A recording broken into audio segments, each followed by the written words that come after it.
Hello and welcome to our first newsletter for Term 3. Now, as we move through another vibrant term here at St. Sophia, I'm continually inspired by the richness of learning and the community spirit which we all share. Over the recent weeks, our students have embraced in opportunities both far and wide. From welcoming our visiting Japanese students from two separate schools, Koka High and Kamai High, to celebrating milestones such as the Kindy Farm excursion and the 100 days of kindergarten. Wasn't that a fantastic celebration? So week 2 saw the energy of the House Spirit Day for Edessa, while our primary dancers shone brightly at the dance I stepped in. Our senior students have been focused and determined during their trial exams, which conclude at the end of this week, a testament to their education and resilience. Thank you to all the staff, students and families who continue to pray and support our students, our Year 12 students, during this very testing time for them. I would also like to take this opportunity to remind the community about our upcoming Working Bee, which has been rescheduled to Saturday the 30th of August, when most of your children's sports will have concluded. The Working Bee will start at 8 and finish at 12, only 4 hours. More details will be shared with you in the coming days, and we warmly encourage as many families as possible to come along and to lend a hand in caring for our school grounds. Thank you to all the families, staff and students for your continued support in making these experiences possible. Bye for now. Hi everyone, Jeff Phillips, and I'm the head of school of the School of Connect. Today I'm here with two of our wonderful Stage 3 teachers, Sandra Kafkis and Daniel Delaney. We're going to go through some explicit teaching and what that looks like in the classroom. As you would know, the system and our school agenda and our goal is to embed evidence-based explicit teaching into the classroom, and the Stage 3 team are doing wonderful things in that space. So Sandra and Daniel, what is explicit teaching? In a Stage 3 context, I think it's about very simply knowing our kids and how they learn, and then follow that up with, a combined effort to plan really great explicit lessons for them, and follow that up with tasks that allow kids to, practice those skills. Yeah, so in the Stage 3 classroom, what that looks like for us is understanding where all the kids are at. We'd have conversations at the beginning of the lesson, so learning intention and success criteria is very clear. Evidence has shown that students that understand logically what needs to be completed in a lesson, and if it's broken down through a series of steps, can complete the tasks easier.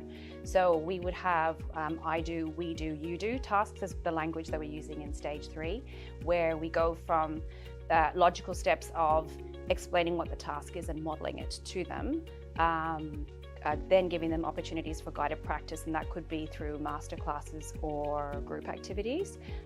So all of that happens with feedback and discussions before they need to then attempt the tasks for themselves. So as Daniel was saying, understanding where the students are at, we're setting tasks that helps them to succeed, but there's lots of discussion and feedback through explicit teaching that help them get there. Excellent. So have you seen any impact in students and how they've engaged with their learning? Oh, definitely. Most recently, our Year 5 and Year 6, we've been doing a unit on fractions.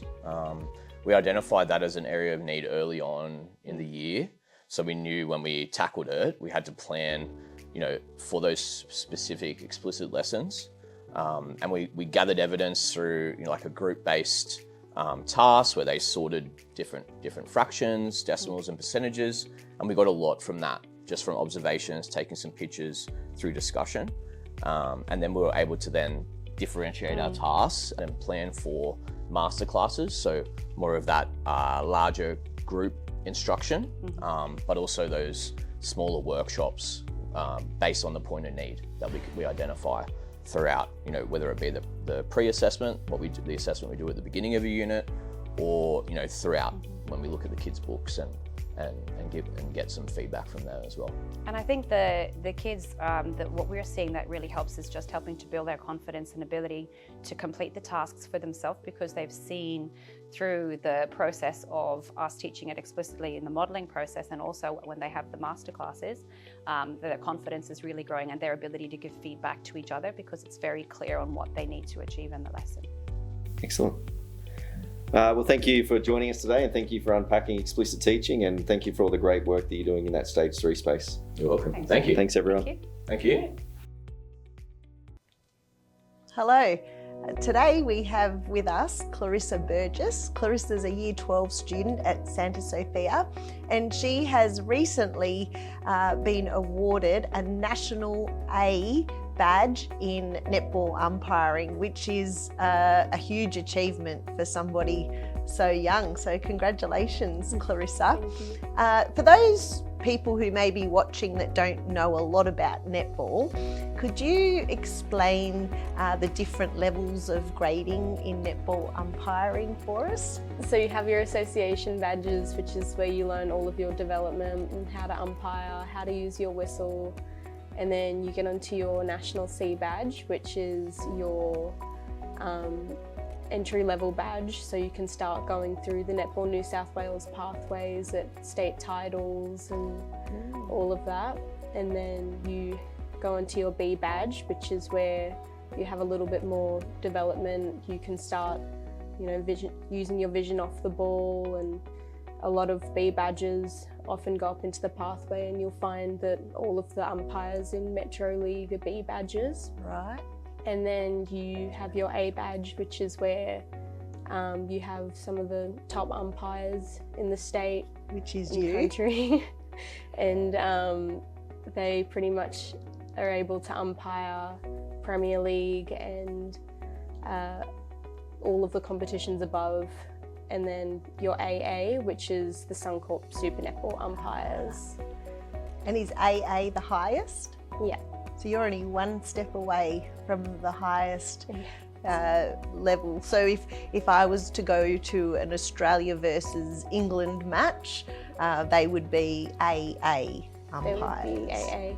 Right. Oh, well done. That's a huge achievement for, how old are you, Clarissa? 17 or 18? 18. 18 years old, and already has her A badge. So congratulations. So how long have you been umpiring, and what inspired you to become an umpire? I'm assuming you were a player at one point? Yep. So this is my 5th year umpiring. I think I started netball at 7, and all of my friends wanted to get into umpiring too, so I thought, I'll give it a try, and ended up really liking it and went through the pathway. Yeah, good. And what was your first game of netball? 5 years ago, you would have been 13 years old. Can you remember that first game of umpiring, and tell me a little bit about it?